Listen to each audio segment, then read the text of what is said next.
Hey there, I'm so pumped to tell you about an amazing new community I've launched called Grief to Growth Circle Community. It's a space for people who are grieving to come together to support each other, and for people who want to know who we are, why we're here, and where we're going to have those conversations, all the things we talk about on the podcast. So I invite you to join me at grieftogrowth.com/community to become part of this compassionate crew. The best part, it's 100% free. And you have access to me in addition to everybody else in the community. In fact, the podcast will be there so you can talk about the things we talk about in the podcast right there in the community. There's also some premium content if you want to go deeper in the work I'm doing, but mostly it's about building relationships and community and about sharing resources and supporting each other. So come on over and check it out. It's grieftogrowth.com/community. I'll see you inside. Hey there, welcome to another episode of Grief to Growth. And whether you're joining us for the first time or you're a returning listener, I'm your host, Brian Smith. And today we have a truly enlightening conversation lined up for you. I don't get to read the books of all the guests I have on, but I did read this book because it's fascinating. So joining us today is Jes Kerzen. And Jes is a retired teacher whose journey transcends the conventional classroom. Her real education began not with textbooks and tests, but with a remarkable encounter with Asher. And Asher was a 6-year-old autistic boy when he became her teacher, her guide, and Asher is now the co-author of her transformative book. It's called A Mind Beyond Words. Their story delves into pre-life agreements, spiritual dimensions, and the profound lessons that can come from the most unexpected teachers, all the things we love to talk about here on Grief to Growth. Through her experiences documented on her platform, Asher Tree, which is ashertree.com, Jes explores realms beyond our ordinary perceptions. She shares insights that challenge our understanding of reality and what it truly means to learn and grow. Today, she's here to take us on a journey that promises to expand our minds and to touch our souls.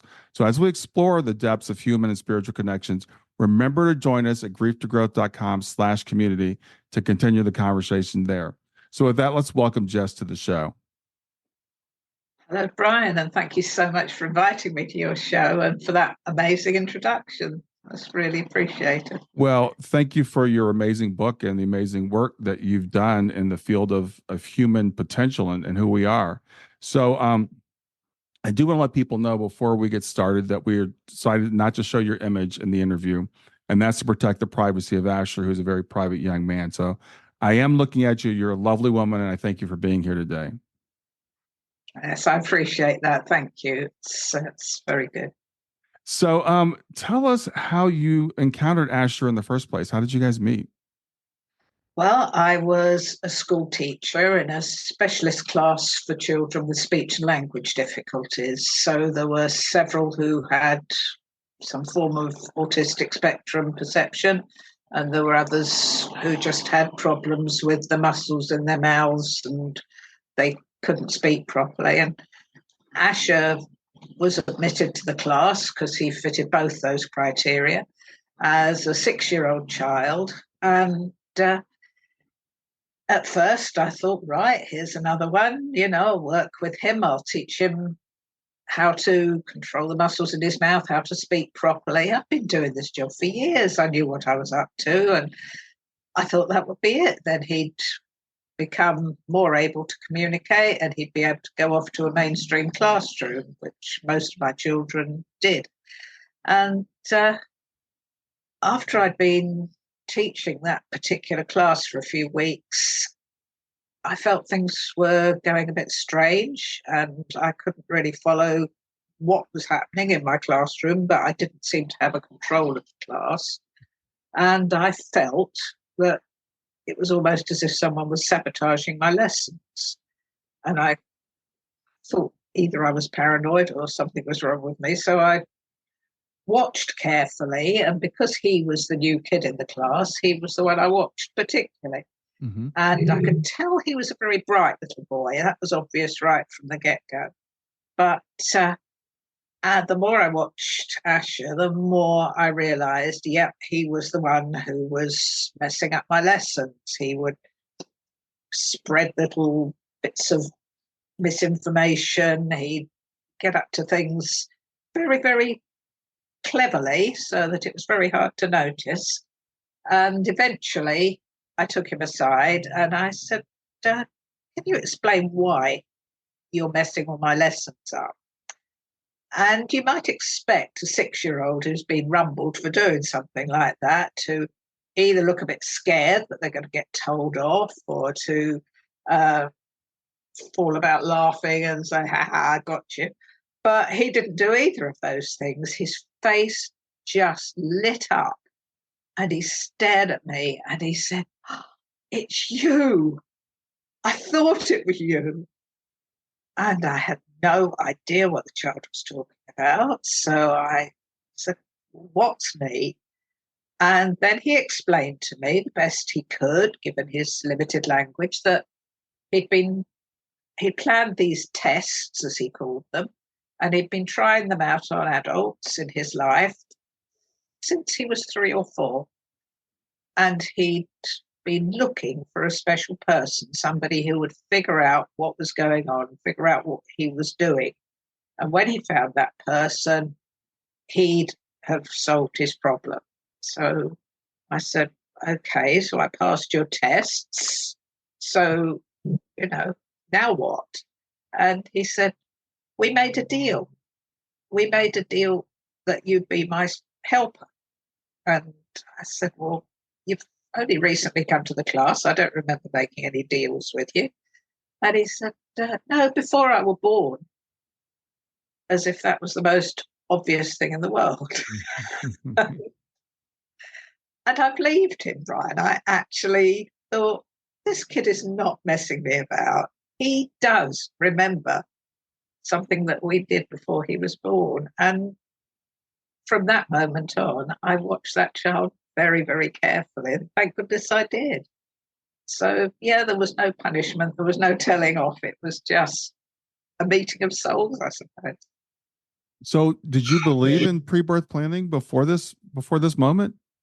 I hadn't really given it a lot of thought, to be honest. I'd certainly believed there was more to life than just, living for however many years and then pushing up daisies. I thought there was definitely something going on. I vaguely thought reincarnation was quite likely. And I was curious. I was prepared to believe it. So, yeah.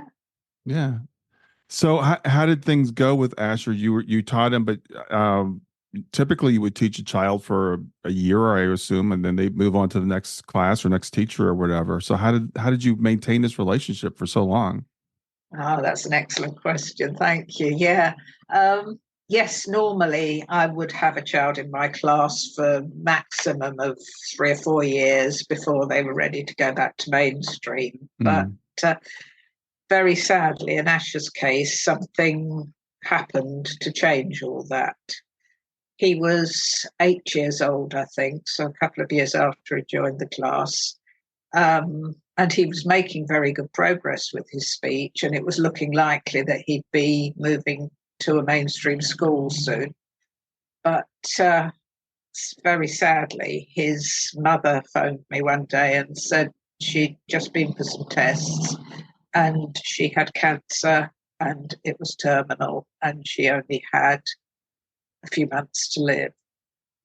And so the first thing she said was, I know you've been thinking about maybe moving Asher onto a different classroom, but this isn't the time. And I agreed with her completely and spoke to my head teacher, and we agreed that he needed all the stability he could possibly have. And so over the next few months, I helped where I could. I'd actually become quite a close friend of Asher's mum. She was a lovely, lovely lady, Nina. And we had become quite good friends. And so I said, well, if you want me to take the kids out at weekends so that you and your partner can have some time together, or if you want me to stay in the house with you, look after you while your husband takes the children out and starts, bonding with them as life's going to be in the future. We did all those things.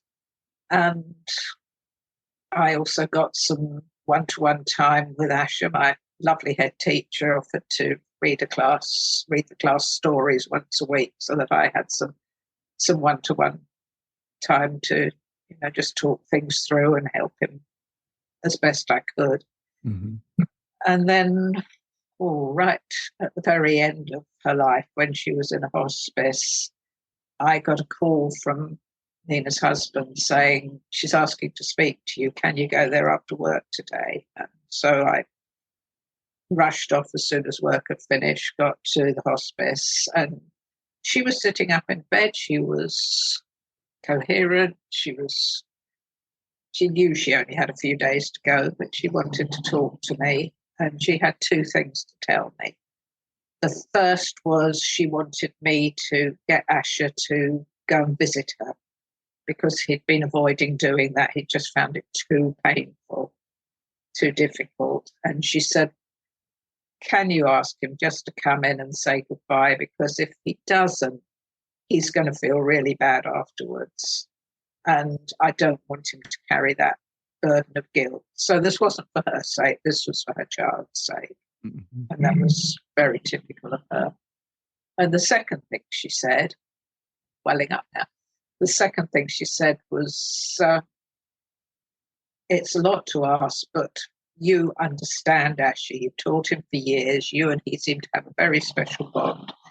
Can I ask you to keep an eye out for him even when he's no longer in your class, even when he's growing up? Because with his autism, with losing a mother at such a young age, he's going to be quite a vulnerable kid. And I think you'd be a wonderful mentor for him. So I promised at that moment that I would be a lifelong friend to Asher. And I was very, very happy to do so because I loved the kid to bits by then. He was a lovely little boy. And so we just have never separated. He's in his early 30s now, and we're still very, very close.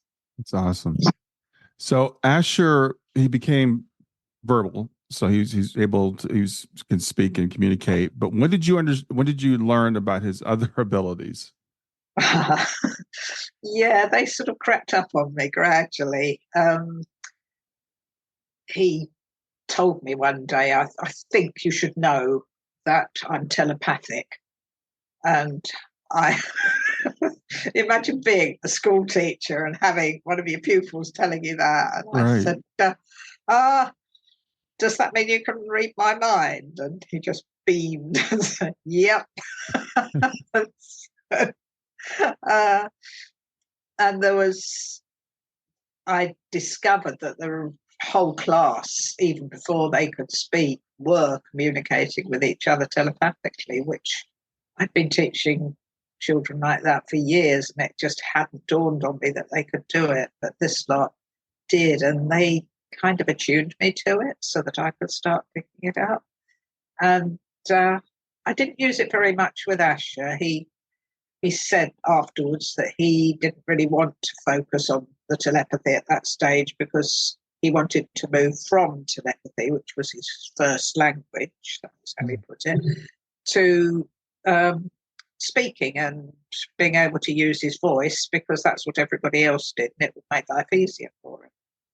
So, yeah, that's how we started. I have to say that was a surprise for me in the book when you said that the class, they were communicating telepathically because, a lot of times we look at people who are differently abled, not disabled, but able differently. And we think, oh, they're nonverbal. They're not, they can't communicate. But you share some anecdotes in the book about they communicated very well with each other and with you.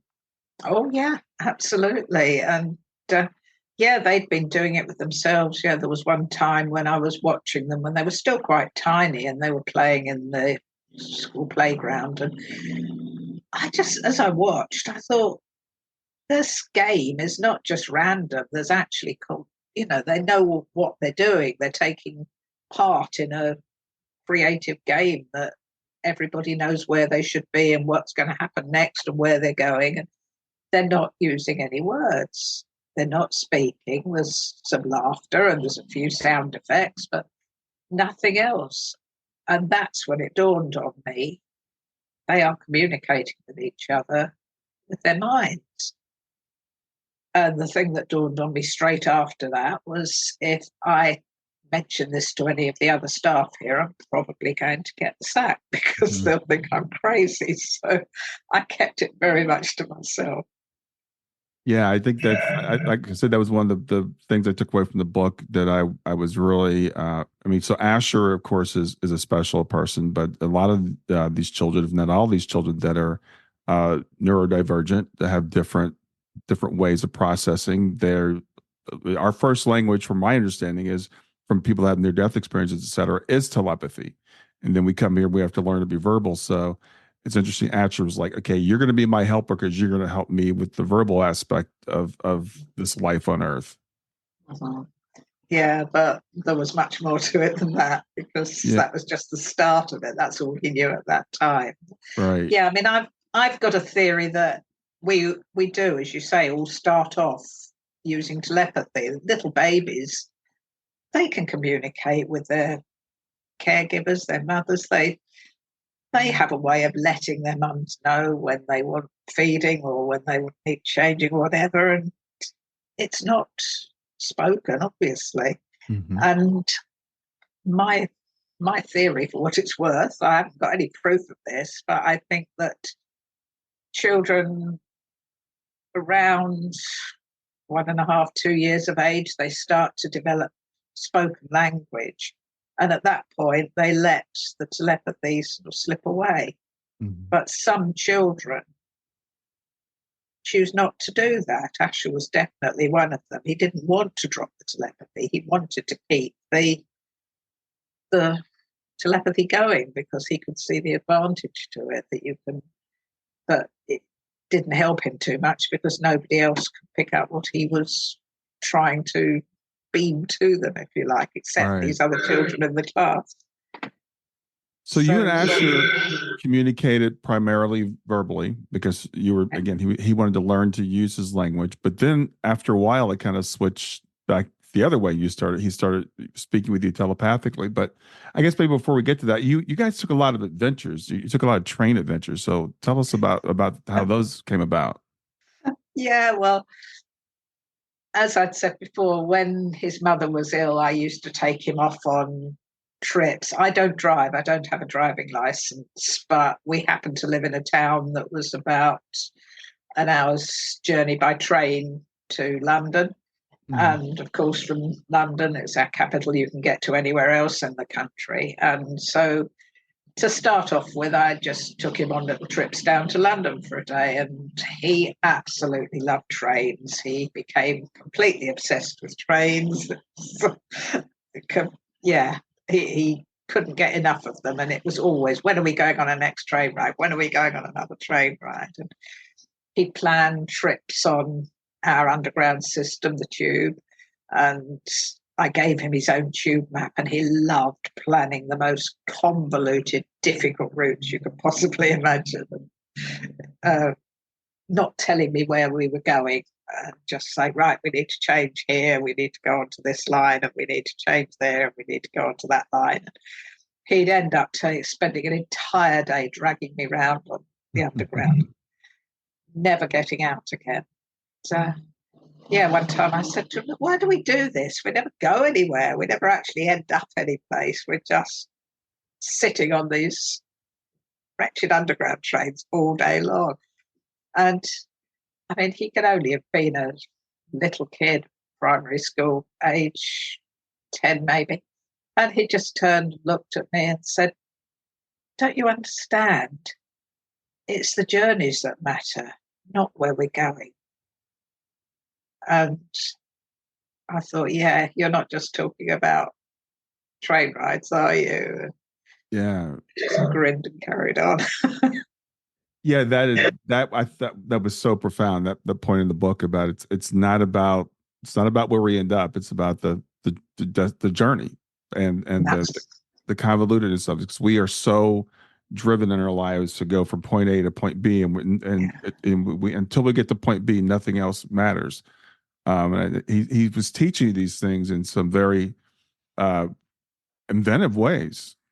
Yeah, he's always had that gift for just making such profound things, right from being a small child, such profound ideas, and he puts them in such simple terms. And that's what I love about working with Asher. He's just always got an easy little analogy that anybody could understand. But there's some really profound stuff comes out. Yeah, and there's some great lessons in the book about manifestation. The demonstration you did for you of that, I thought was really interesting.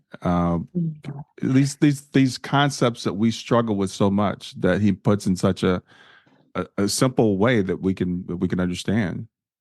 Yeah, because to him it is simple. He's always known where he's come from. He's always known why he's here. He's always understood what we're supposed to be doing. And yeah, to him, it's just easy stuff. The hard stuff is finding words to put it into. Mm-hmm. Well, I guess that's where you come in. So when did you guys start, collaborating on this project? How did that come about? Time for a real quick break. Make sure you like and subscribe. Liking the video will show it to more people on YouTube, and subscribing will make sure you get access to all my great content in the future. And now back to the video. Stay with us. We'll be right back. Hey there, I'm testing out a new feature. I'd love to get your feedback on it. It's called Fan Mail, and you can send me a message right from the show notes of the podcast. So look for the link that says send me a text. You can ask a question for a future podcast.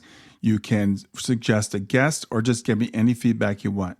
Just remember, it is one way. I can't text you back, and I will not have your name, your email address, or your phone number unless you include it in the message. Let me know what you think. It was a bit of a stop-start thing. Quite a long time before, when he was in his teens, I was saying to him, look, we ought to put this in a book. It needs to go in a book. I was speaking to a lady who channeled some elders, and they actually told these spirit guides, said to me during this conversation, you will write a book and you will explain what's been going on between the two of you. And I remember saying that to Asher, saying, I've been told by the spirit guides that we need to write a book. And he turned around as a very truculent 16-year-old and said, I forbid you to write my life story. Okay, so step back, but I kept making notes. I kept keeping records. I've got a huge file on my computer. And then when he was an adult, when he was in his 20s, we stopped working verbally. His choice. He did not want to write emails. He didn't want to speak. He didn't want to have that sort of communication with me. He still won't. But he started talking to me telepathically. And once I'd mastered that, once I could actually respond to him and we could have a two-way conversation purely through our minds, he then said, you're right, it does need to go in a book. And now I don't have to search around for the words, then that's your job. So I'll put thoughts into your mind and you can wordize them. That's the thing that came through, to wordize them. So that was my job.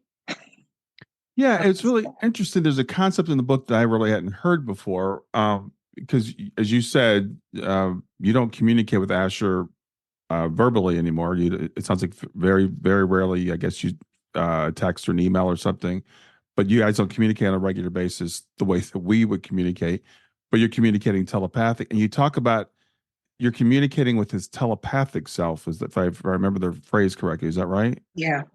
Well, I didn't know what else to call it, really. Yeah. I suppose it's a spiritual self, but he has, I think the medical term is dissociated. And, that's supposed to be a pathology, but he's got these two aspects to him. There's the ordinary, everyday, physical bloke who he's got a job, he goes to work each day and he comes home and he sits in his room. And as far as I know, that's it. He doesn't seem to go anywhere. He doesn't seem to mix with people. He does communicate to me by text once a week. I'll say, "Hi, how was your week?" And I'll get, "Fine. Are you okay?" "Yes," but it's only ever a single word. Wow. Yeah, so I still write him little texts, but I don't get a response to anything apart from just one word a week to let you know he's still there, basically, in the physical. But every evening almost, we have these long, convoluted, wonderful discussions about metaphysics and what he sees in what he calls the realms, this dimension that he's able to travel out of body and move into. And it's pretty magical. Yeah, I think that's really interesting because it even describe how how the telepathy works, how you guys kind of, I guess, meet in a space that it's not a physical space. It's hard for us in our language because we think of things in space and time, and these are things not limited by space or time. But you're communicating with, as you call him again, his telepathic self that he's, I guess, dissociated with, and just Asher lives his physical life here, but it's kind of like I'll let that part handle the books and stuff. Yeah, and he won't let the two sides mix. You know, if I'll send him a text saying, "Hey, you know, we sold so many books last week," not interested, doesn't want to know. In fact, I'm not even sure that physically he's read the book. Oh wow. But he knows everything about it telepathically, and he's totally engrossed in it. And yeah, he actually told me last week, telepathically, obviously, that I said, "How do you feel about the book being out there?" And he said it feels, or he sent me the feeling of being able to look out over every single person who read it and being able to connect with that person and pick up their feelings. And every time they were seeing something where they went, "Oh yeah," or "Oh, that's interesting," or "Oh," you know, he is able to pick that up. So that's the level at which he's responding to having a book out there, which is quite magical. Yeah. So, yeah, that's really interesting. I'm just kind of even picture this because I again never really heard of anything quite like this, where the physical Asher is disassociated from the telepathic or the spiritual aspect of him that's doing this work and getting this book out and everything. And it's like the other part is kind of like, okay, well, you go live your life and just live like a regular guy, and I'll handle this. So that was a new concept to me, that it was one of those aha moments for me. Yeah, no, I don't know if I've got the toughest job, but well, maybe he's got the toughest job because he's got the whole of some other dimension to explore and bring all that information down to a level that I can pick it up and understand it. Well, it actually, I was going to say I hadn't heard this concept before, but there's a series of books by a woman named Frances Key, and they're called The Team. And her mother passed in the spirit. Her mother channels the books back to her. And she does talk about this concept of like only a small part of us incarnates, and the biggest part of us is in the spiritual realms, as Asher calls them. So yeah, it's kind of it's like with him, he's in contact, or you're in contact with that part of him. It sounds like. Yeah, that is the way he explains it as well. He said, we only do have, he said, you've got a light body, which he said, if you imagine it as a great beam of light that goes right down deep into the depths of the earth, and in the other direction goes right up as far as you can go. And he said, if that's a sort of light frequency, that's you, the whole of you. And the physical self is some little tiny bit somewhere on that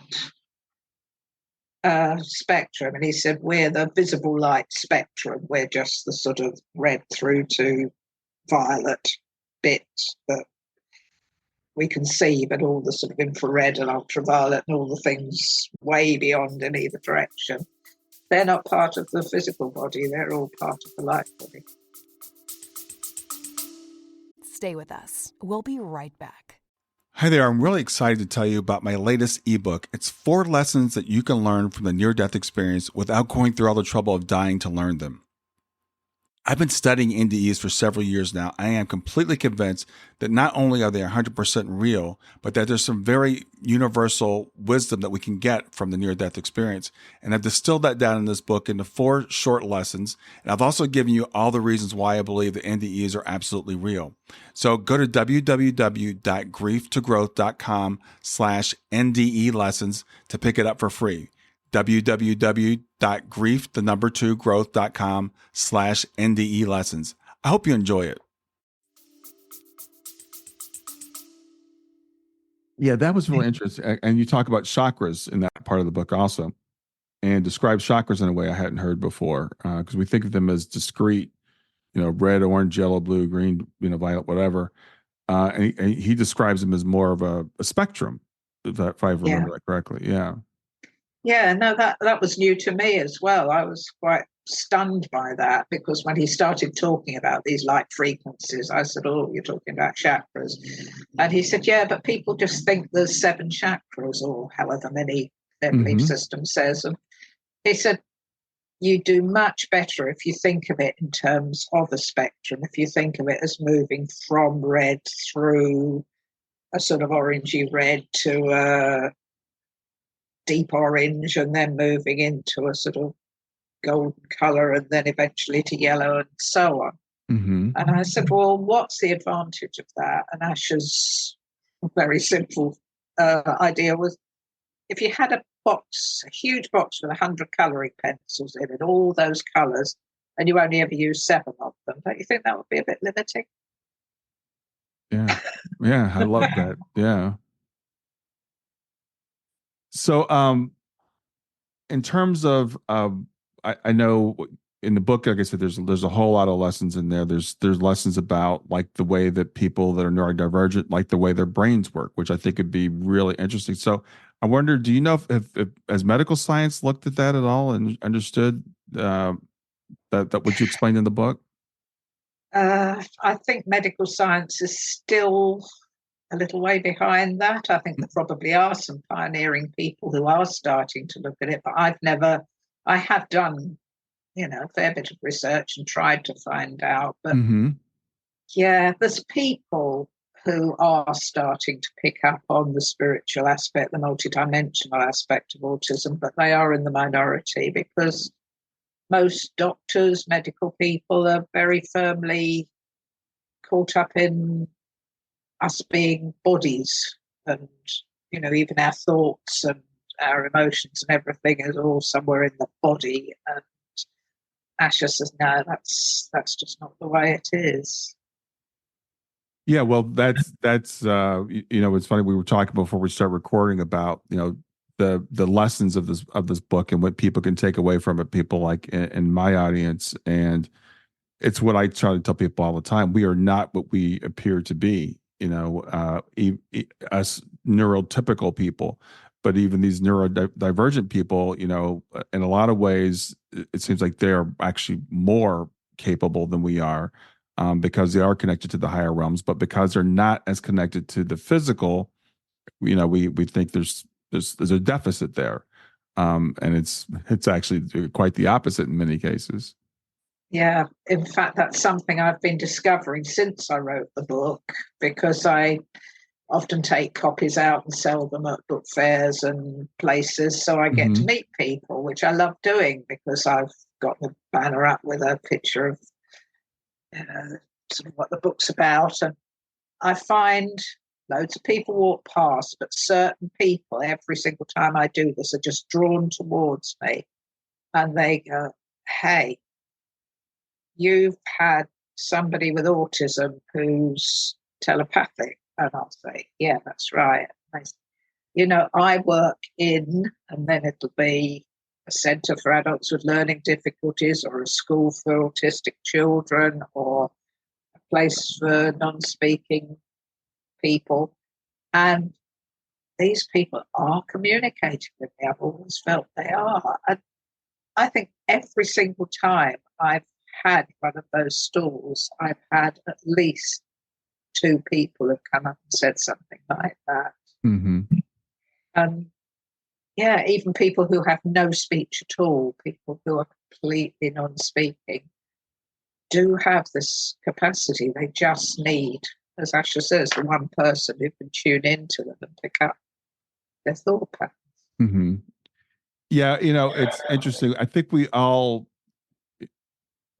had some experience of some sort of telepathy before. We feel like we've known somebody's thoughts. We felt like we felt someone looking at us, we'll say, or you think of somebody and the phone rings, and we've all had those things, and we just chalk them off to coincidence. And because science, Western materialistic science, ties the mind to the brain and says thoughts aren't even things, right? They say, well, that's impossible. But I think, again, most of us lay people have a feeling like there's something more. Our thoughts do have an impact in the world, and my dog communicates with me all the time. I can. It's funny because I'll tell my wife, she needs to go out, right? She's like, how do you know? I'm like, because she's 10 and I've been around her a long time. I can tell what she wants, and our dogs can do that. So people, we for whatever, well, I know why we have to fit in with this world, and we use verbal language, and we emphasize that, and so that's what happens. That other part of us, I think, kind of atrophies for a lot of people. Yeah, I think so. And yeah, there were probably centuries and centuries before people did develop speech in which they were communicating telepathically and picking things up that way. I think speech and certainly written language are a very recent change.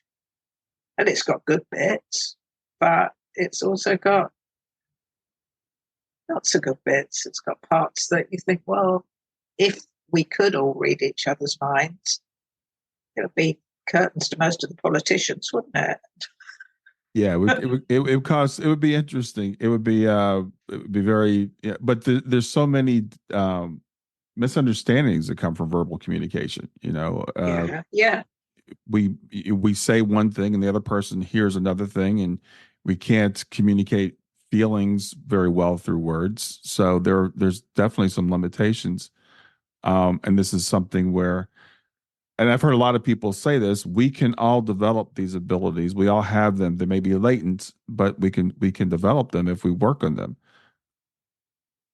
Well, I mean, I'm proof of that. I was the most ordinary, bog standard person. I was nobody special, and I went through 40 odd years of my life without any experiences of that sort. But the journey I've been on since has been amazing, and it is down to belief.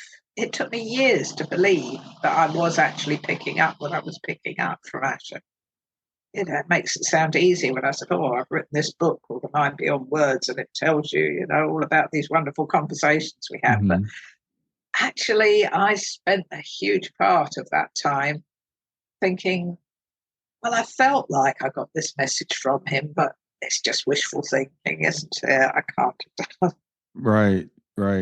Well, I think that, again, we all kind of doubt ourselves in that way. I know a lot of people who are mediums, for example, and I talk to people across the veil. And when you just go through mediumship training, I've done a little bit of it.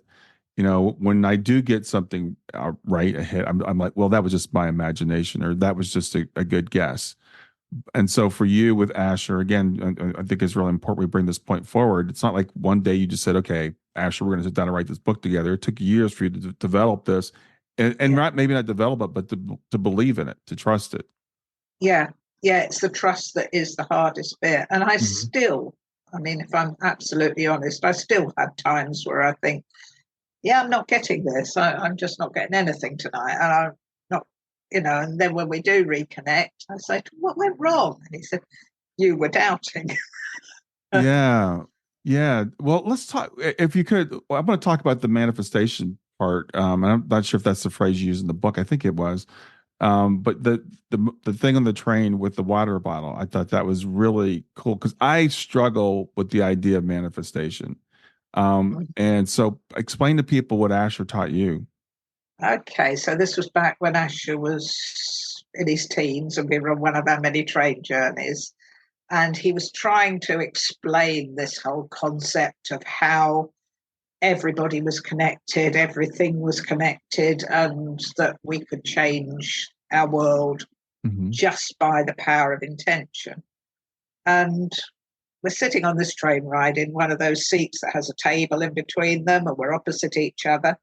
And he'd got a bottle of water, plastic water bottle with him. And he looked down at the table, looked at this water bottle and said, okay, try this. He said, how could you move this bottle of water across to your side of the table? And I looked at the water bottle, and this is me being the pupil and him being the teacher, I have to emphasize. So I looked at the water bottle and it was nearly full. And I said, well, it's too heavy to blow. And this table is bolted to the carriage, so I can't shift it by moving the table. I said, you're thinking of something along different lines, aren't you? And he said, yeah, it's easy. He said, just see it where you want it to be. And I think that was before all the sort of manifestation bestsellers came in. I don't think I'd heard this idea before, but see it where you want it to be. So there's both of us sitting there on a train, staring fixedly at the other side of the table, imagining that water bottle having moved from there to there, and me thinking, water bottles do not migrate across tables. This just does not happen. Then a few minutes later, the door of the carriage opened and the guard came in. And I don't know if it's the same on trains in the States, but we have guards who come along and check your tickets sometime during the journey. So the guard came up, asked to see my ticket and gave it to him, and he checked it, asked to see Asher's, checked that. He was there seconds, absolute seconds.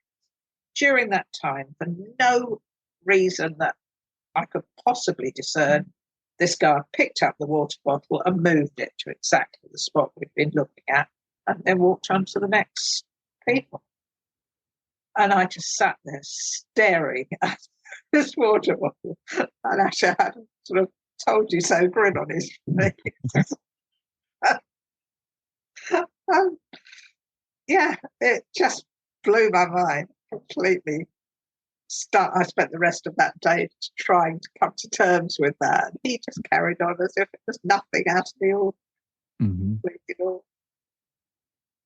Yeah, I love that story. That it really struck me because the lesson that I got from that is like, okay, we think about, again, logical steps. So if I have to make this happen, I could pick it up, I could do this, and I think the lesson was, don't worry about how. That's not really up to you. It's see the outcome.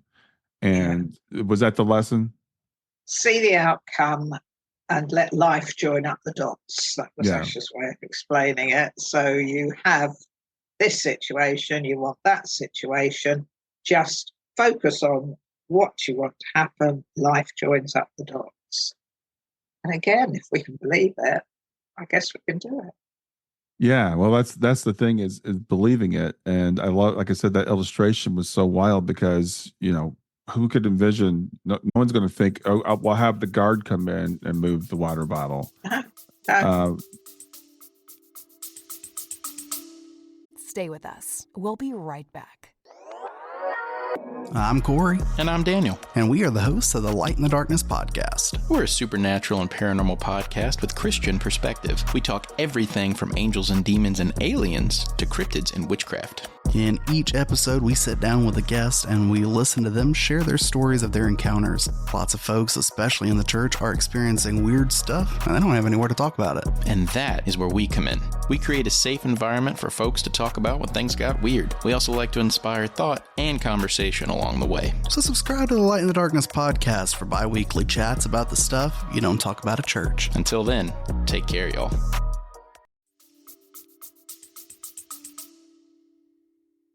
Oh no, it was an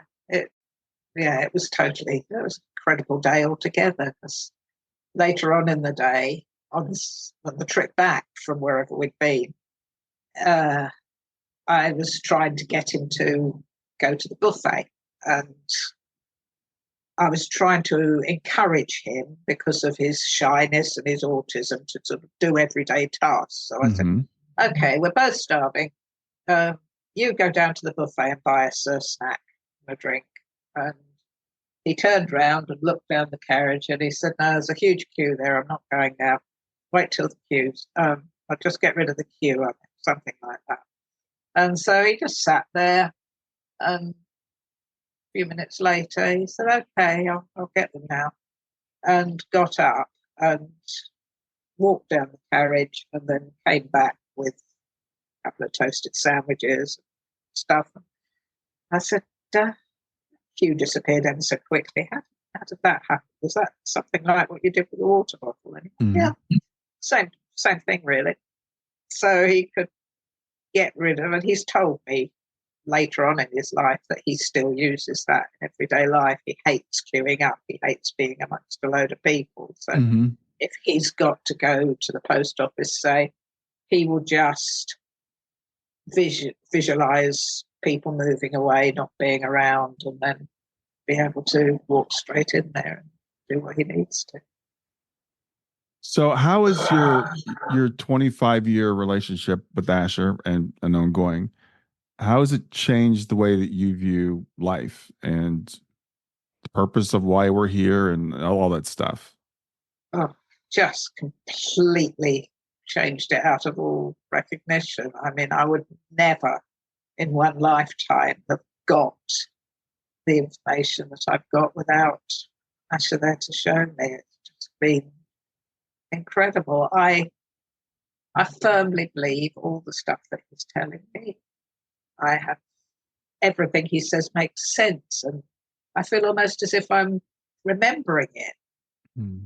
I didn't know I knew it, but when he'll say, this is how something works, oh yeah, of course it is. That's how something works. So I think other people will probably feel that at some points in the book. There will be things where you think that just feels right at gut level. That feels the way things are. So yeah, it's completely changed my life, enriched it hugely.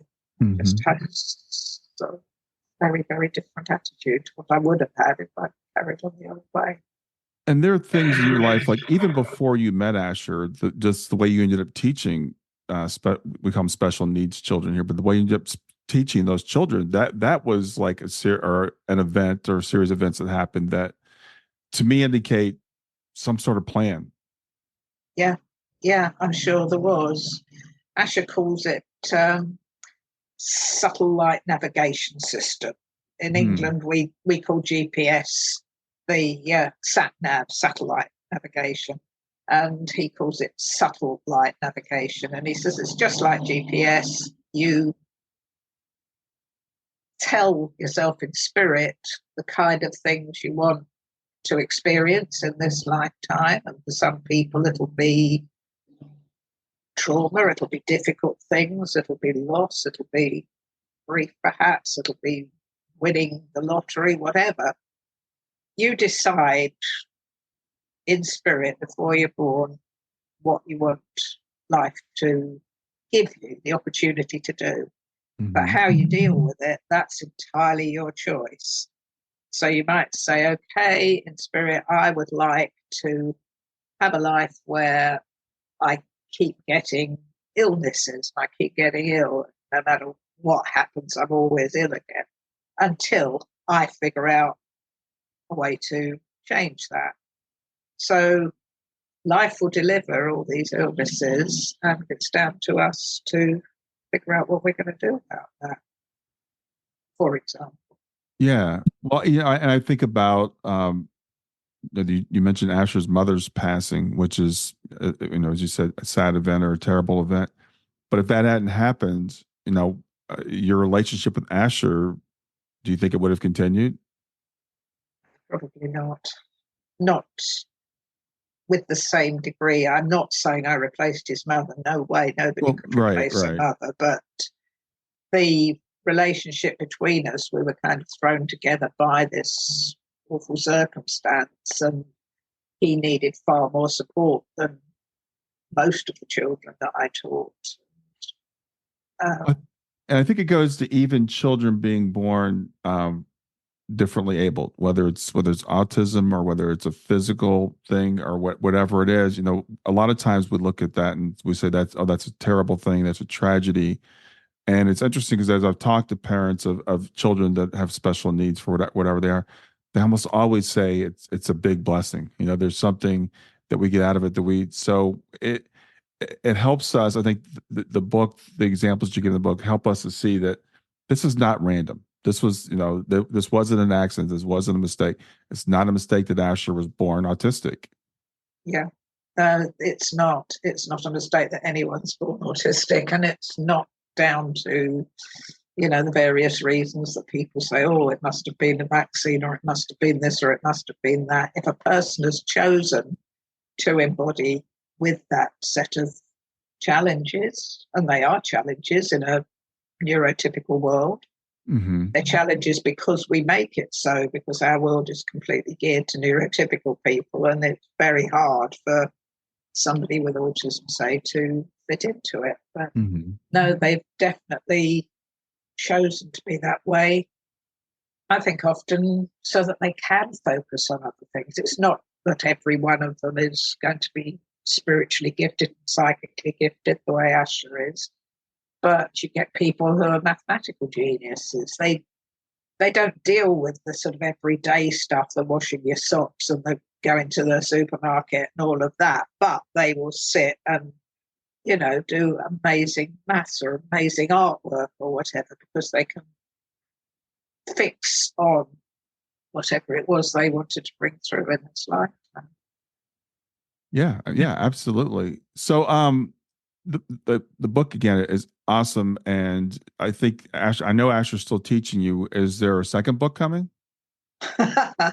Yeah, several people have asked that, and I've asked Asher, and he said, yeah, there is another one coming, because we need to shift the education system from just dealing with materialism and dealing with teaching children the stuff that AI can do anyway and can do faster and better, to giving a much more creative, open experience to teach, or to enable children to learn critical thinking, or to master critical thinking, to master creativity, to master getting along with others, and maybe even telepathy, who knows? Yeah. So he'd like to see that change. He'd like to see the medical system change, again, away from the materialistic human being as machine idea to a much more all-encompassing concept, because it knocked him sick when he was told at 16 that he had Asperger's syndrome. The doctor said to him, there's, you'll have problems with this, and you'll have difficulties with that, and this will go wrong, and that'll be hard for you, and you won't be able to do this. And then he asked Asher if he had anything else. I mean, he was a 16-year-old kid. He was very nervous and shy anyway, and to suddenly be given, he wasn't aware of the autism until he had this diagnosis at 16. And when the doctor said to him, is there anything else you've noticed about yourself that makes you different from the other children at school, for example? And being a very honest young man, he said, well, yeah, I see things sometimes. I have kind of visions, and I just know things in my mind that nobody's taught me. I just have them there. And the doctor turned around and said, oh, yes, hallucinations, yes, it's delusional. So just ignore all that if you can, and just put that aside and concentrate on behaving like a normal person as much as you can, and that will make life easier for you. For months after that, Asher wouldn't accept any of the things that he knew. He wouldn't accept any of his abilities, his psychic skills. He just was trying to behave like a normal person, like a normal kid. he turned around to me and said, well, if you believe all that rubbish I've been telling you, then you must be delusional as well. It's, it's just because of my Asperger's. That's a waste. That's heartbreaking. That's really heartbreaking. And I guess and then this is speculation on my part, but I wonder if that's what the physical Asher is doing now, is just wanting to be normal. Just like, I'm going to set this aside. I just want to live a normal life. And it's terrible that we don't allow people to celebrate their differences and realize how much we could learn from people like Asher. Yeah, I know. And it's awful that those people are made to feel like they're second-rate citizens. They don't have what the rest of us have got. They're not as good as us. And it's just such a waste. And he's said to me many times, there are so many like me who just have chosen to ignore all of that stuff and ignore all the things that they know and the things that they suspect, because they're trying so hard to fit in, to mask and be like neurotypical people. It is tragic. It is. And I know, I hear a lot of people saying that more people are coming into the world now with memories, more connection to the other side to help us, and then we are, again, we're saying, okay, there's something wrong with you. You're delusional. That's impossible. But I do, and I appreciate you putting the book out and you putting yourself out here, because I think I know this message is needed. We need to understand people like Asher, but also people like us who we are, and that we're not accidents, and we are so much more than we think we are. And our lives are planned, and somebody does care. The universe cares. And these things that happen, a lot of them we plan ourselves because we want to learn these lessons. Yeah.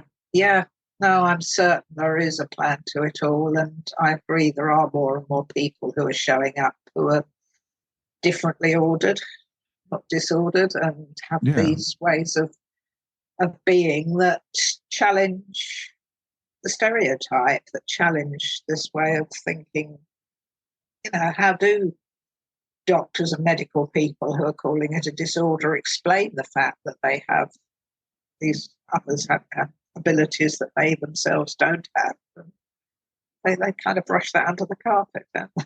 Yeah, it's interesting because we're talking about that. I mean, I've seen people that have memories they can remember everything that ever happened to them.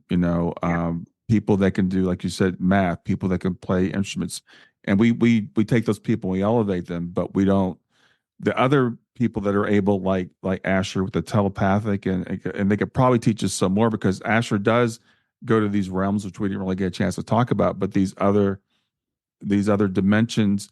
And there's a lot to learn there that people that are exploring that could teach us. Yeah. Yes, that's right. And I think the more of them we listen to, the more we're going to learn and the more we're going to evolve and reach where they are at. Yeah. Yeah. Well, Jes, thank you so much for doing this today. It's been a pleasure talking to you. Anything else you'd like to share with the audience before we wrap up for today? Oh, I think we've covered so much, haven't we? It's it's been a lovely chat. I've really enjoyed talking to you. And if people want to find out more, the book's called A Mind Beyond Words by Jes Kerzen. And it's the website is ashertree.com. Is that correct? Yes, that's right. There's information on the website as well. So again, thank you so much for doing this, for putting it out there. Telepathically tell Asher I said thank you too. Oh, I will. Yeah, he'll have tuned in at some level, I'm sure. He's probably here right now. All right. Well, Jes, you have a great rest of your day. And you. Thanks so much, Brian. Lovely to talk to you. Hey there. If you like this episode, come on over and talk about it. Let me know what you liked. If you didn't like this episode, come on over and talk about it. Let me know what you didn't like. Go to grieftogrowth.com/community and look for Talk About the Podcast. I'll see you there.